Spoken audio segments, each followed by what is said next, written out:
नेपालको राष्ट्रिय चन्द्र र सूर्यको झन्डाको तल बसेर हामी आफ्नो शान्तिपूर्ण र्याली गर्न आएको।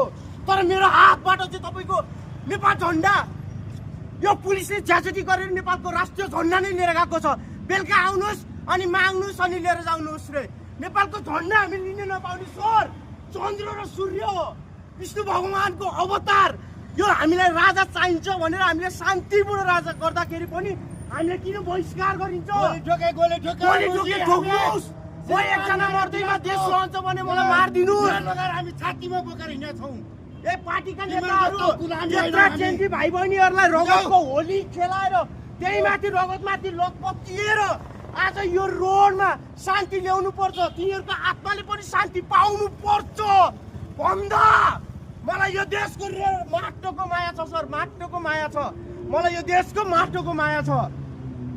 मेरो यो देशसँग मेरो सानो नाल गाडिएको छ। यो देश मातृभूमि नेपालमा कसैको पनि गाडिएको छ।